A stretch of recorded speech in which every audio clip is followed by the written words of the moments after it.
In our atmosphere, there are general circulations which are mainly constrained by two factors: the rotation of the Earth and the temperature difference at different latitudes.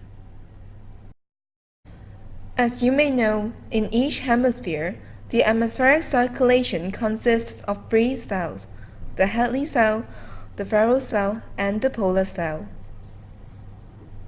In this experiment, we focus on the tropical circulation pattern, that is, the Hadley circulation.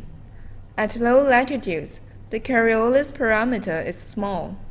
Therefore, we are going to use slow rotation to simulate. First, prepare a water tank with a circular insert. Prepare a metal bucket or can. Place the can at the center of the water tank. You may place a mass or ice to avoid it from floating away. Fill the outside with water to a depth of about 10 centimeters. Set the tank into very slow rotation, say a speed of 1 revolution per minute, or even slower. Wait until the water is in solid body rotation. This may take a few minutes. Then, add ice or iced water inside the can. If you use ice, you may add some water for better conduction. Wait for another few minutes for the temperature gradient to develop. Then, sprinkle some potassium permanganate crystals at some distance from the center. Potassium permanganate is soluble in water. The crystals will sink to the bottom of the water tank and slowly dissolve. We can then keep track on the water flow at the bottom layer.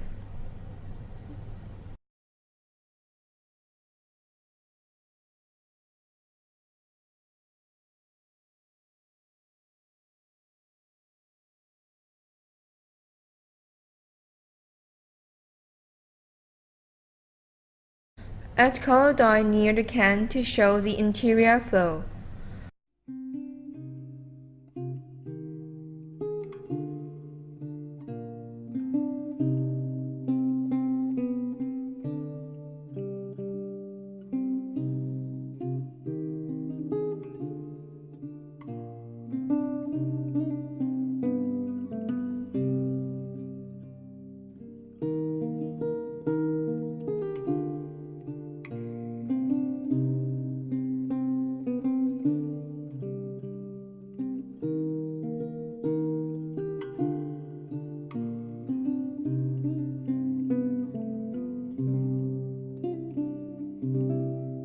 Paper dots are also added to review the surface flow.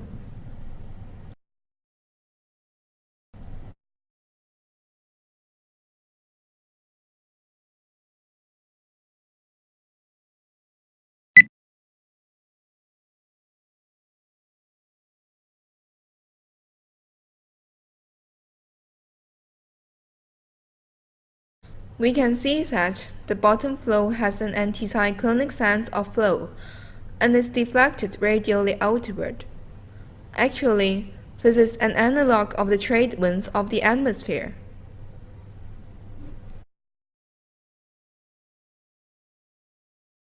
For the interior flow, it has a cyclonic sense of flow. Also, it circulates more rapidly than our rotating tank. It is an analog of the subtropical jet stream.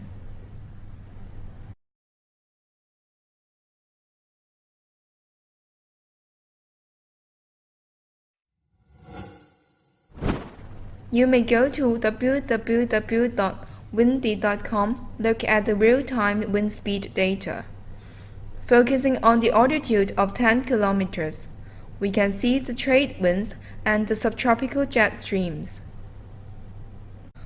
The direction of the trade winds is from east to west, which is opposite to the rotation of the Earth. On the other hand, the direction of the jet streams is from west to east, which is the same direction as the rotation of the Earth, and they both have quite high speeds.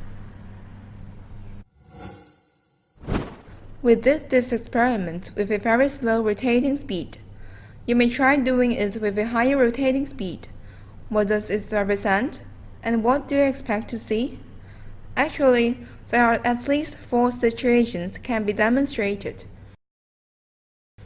It's your turn now. Have fun.